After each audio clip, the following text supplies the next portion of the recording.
Hey, it is Gary Carpenter with Master Real Estate Academy. And this video today, first of all, thank you for tuning in and watching my video coming from my home office here and nursery of our grandkids. But today's is all about the scheduling process, right? I mean, if what you're doing right now is working, it's not broken, there's no need to try and fix it. But if you're struggling with your schedule and getting things done, I think this is a good process. I call it the SMART week, because what is the opposite of smart? Yeah, you get it.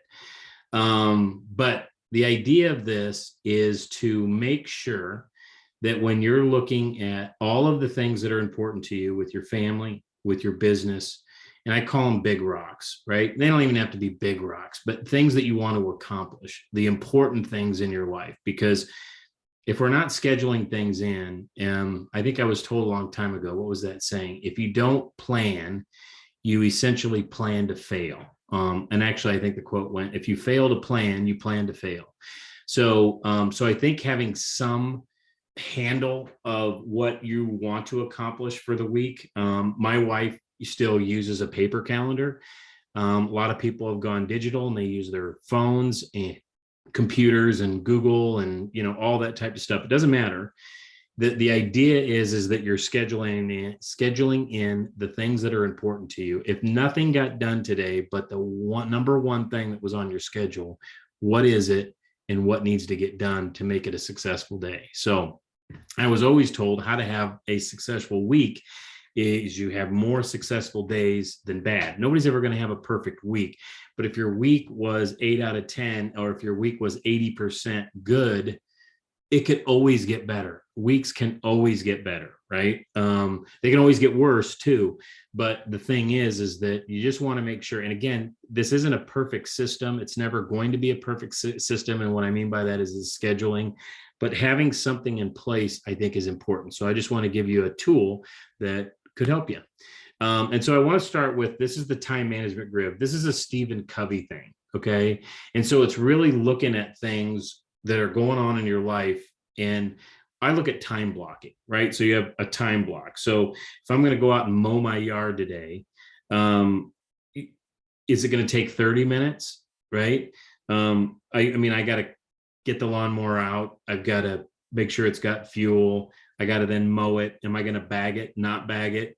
How long does that take? And then when I'm done, I've got to blow off the driveway with my blower, and I got to maybe trim, whatever the case may be. You always want to make sure that you're blocking out enough time to get an activity done, whether it's, mowing the lawn. And honestly, is that something that could be delegated? I mean, do you make enough money per hour that you could pay somebody, or maybe you just enjoy it? I enjoy mowing the lawn. But then there's prospecting. Like if you're looking at your business, right? What is the job of real estate? The job of real estate is actually lead generation, prospecting. So are you scheduling time within your schedule to prospect? And obviously the idea of prospecting is then to schedule appointments or find leads to then schedule appointments, whether it's with a buyer or a seller. And are you blocking out time within your schedule to be able to basically say, hey, Mr. Seller, I'm looking at my schedule right now, and I have between the hours, I have at, I don't know, at 12 o'clock or a 6 o'clock, which works best for you. You never want to be the real estate agent that's wide open, right? Because nobody wants to work with that person. So when you look at this and you say, all right, so the U stands for urgent, and then obviously non-urgent, and then the I stands for important, and then non-important. So if you look at quadrant 1, it's immediate and important, right? So it's urgent and it's important. School calls you up, says Johnny broke his leg. Urgent, has to be happening right now. It's important. It's your son. You're probably going to drop what you're doing, whatever it is, to go take care of that. Okay. Date night, right? If we're looking at somebody who's married, personal relationship, is that important? Well, yeah, it's important to go on date night to connect with your spouse. Is it urgent? No. When does date night become urgent? Well, typically when she's asking for a divorce or he's asking for a divorce. Well, it might be too late by then, but you typically kind of see the warning signs before. It doesn't just go from no date night to divorce, right? Unless it's a really bad relationship. But anyhow, I digress.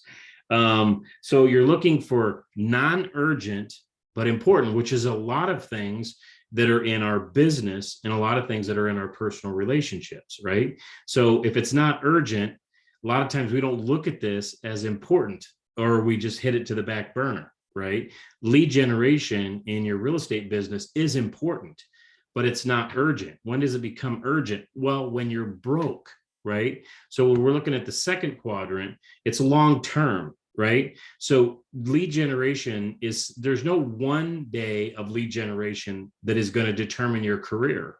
Okay. There is, you're basically doing consistent activities over time, which is going to create big results. And one of the books that I always talk about consistency is Darren Hardy's Compound Effect. It's doing little things over time that create big results. So it's no different than, depositing in a bank account, which Stephen Covey calls in a relationship. You're either always depositing or you're taking things out, right? Was it depositing, or I can't think of the word right now, but you get my gist. Okay. And the same thing with your business. You're either depositing time, quality time within your business. And specifically about real estate, the work of real estate is lead gen. Everything else besides lead gen is the reward of the business, right? So going on a listing appointment, going on a home inspection, going on a buyer consultation, all of that is the reward. That's what we're trying to get to through our lead gen. Okay.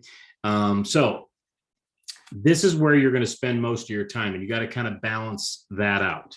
And non-urgent but important things, long-term things, have to make it into your schedule. If they don't, you will put them off. Okay. Because a lot of times too, when it comes to like lead gen, I know we're talking about that specifically, but the thing is that is one of those activities that we typically don't like to do. And we may not get immediate results from one day of lead gen. So if we don't, or 2 days, or even a week of lead gen, we may not see the results from that, or marketing, or whatever the case may be.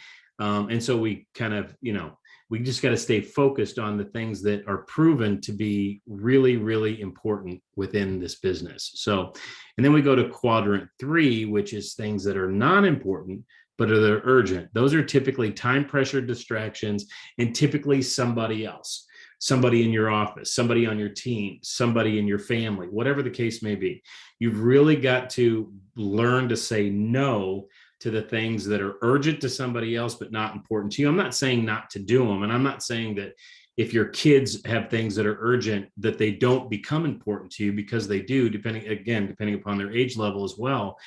But you've got to be able to, look at your schedule, because usually these things are urgent to them, but aren't necessarily time sensitive. Okay. Obviously you have to play that game with yourself. Okay, I'm sitting down and I am going to lead generate between 9 a.m. and 11, and then something that's urgent to somebody else comes up and they want to disturb your time. Okay, you can basically tell them, hey, I want to be able to help you out. Although right now for the next couple hours, I have to get this activity done, whatever it is. So why don't you come back here at 11 when I'm done, and then I'll help you with your problem. You know what happens most of the time when you do that? They solve the problem on their own.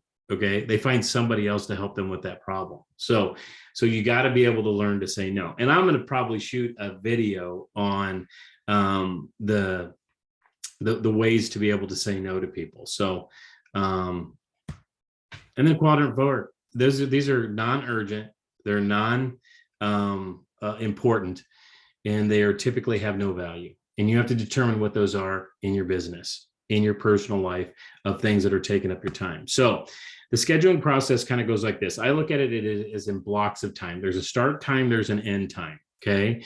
So step one, when you're sitting down on Sunday, it's typically when people look at their week, Monday through Sunday, but you're looking at the Sunday before that Monday, you're going to write in all the things that are already pre-scheduled, right? So you're going to write in office meetings, appointments that are already scheduled, office visits, taking little Johnny to the dentist. You have a morning routine of taking the kids to school, whatever it is. You're going to write all of these things into your schedule. Okay. And then step number two, you're going to schedule time off. Why? Because you will never spontaneously take time off. And if you don't schedule it in and you don't block it out, even when you do take time off, it won't feel like time off. Okay. Your mind has to know that at 2 o'clock on or noon on Friday, you're off, or whatever day of the week it is, you're off. Take a day off, find somebody to cover your business, and those types of things. So again, that's a whole different coaching session in its own on being able to help people with their mindsets on why it's important for them to take time off. And then step number three, prospecting time, lead generation time. I suggest, depending upon where you're at in your business and what systems you have in place, most of the people that I coach are usually newer, are not doing a lot of business, maybe 25 transactions or less. You should probably be prospecting 10 to 15 hours a week. And there's a lot of things that can fill that category, but that is the job of real estate. So prospecting time, and then step number four, appointment blocks. And I'll talk about those. I'm going to show you an example of it, a schedule, but appointment blocks are when are you going to go work with a buyer to consult about becoming a client of yours and talking about the market? When are you going to go and talk to somebody about their house, which is called a listing appointment? And then there's step five, which is leaving flex time between. So again, you're having a time block. You've got to have time in between to go shift from mowing the yard, going in and probably taking a shower, to going to a listing appointment, right? You can't go mow yard from 9 a.m. to 11 a.m. and then your appointment starts at 11 a.m. for the listing appointment. You got to have some gap in there. If you're mowing the yard, you got to take a shower, you got to get all cleaned up, you got to get your mindset right. So you may have an hour in between there. So you're done at 11 and your appointment starts at 12. And you're leaving that hour flex time in between. We'll talk a little bit more. So this is typically what somebody's schedule would look like. Now, the color coding is just a coaching thing. Yellow, the color yellow stands for basically everything else, right? So the green, let's start with the green first. Green is money, income generating activities. That's the reason why it's green. Green is the color of money. And so when you look at this and you say, all right, what's money, income generating activities? That's lead generation. That's trying to get face-to-face, or you are face-to-face with somebody. So if you're face-to-face on a closing, or if you're trying to get face-to-face with people at an open house, or you're on the phone lead generating, or you're putting together a marketing piece, consulting with a marketing company, whatever it is, that is green time. Okay. And then pink is personal time, right? It's date night. It's time with the kids, going to kids' ball games. It may be a massage. It may be going golfing, whatever it is, it's time off. Okay. Time that you're going to be nurturing other relationships other than business relationships. And then the yellow is everything else, right? Kids' doctor's appointments, taking the kids to school, maybe a training class. Training class could be green, but for the most part, training in our industry is yellow.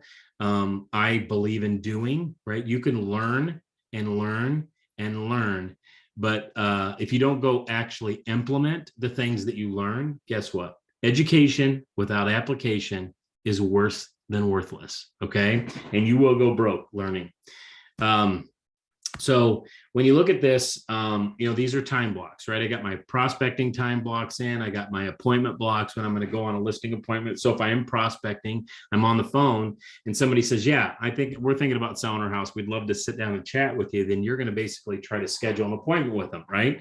So you look at your appointment blocks, and the idea is to schedule 5 of those a week, okay? You want to schedule 5 somethings: a buyer appointment, a new buyer appointment, or a new selling appointment. Okay. Or you're advancing a seller. Like typically with a seller who's thinking about selling their home, you're going over there to do a consult. You're not going to actually stick a sign in the yard. And then hopefully they get to this point of actually wanting you to come do the paperwork, list the house up, and they want to move forward. So you want to be able to throw those in. Obviously, you're throwing in your pink, and then you got your white space, which is your flex time, and then you can throw in any yellow you want in here. But this is just an example of appointment blocks, prospecting blocks, and that type of stuff. So, and again, if you have any questions on any of this stuff, I want you to feel free to reach out to me. However, whether it's a direct message, you're seeing this on Facebook, or you can text me at 402-680-7000. You can also shoot me an email at Gary at mrgomaha.com. So we'll talk to you soon, and thanks again.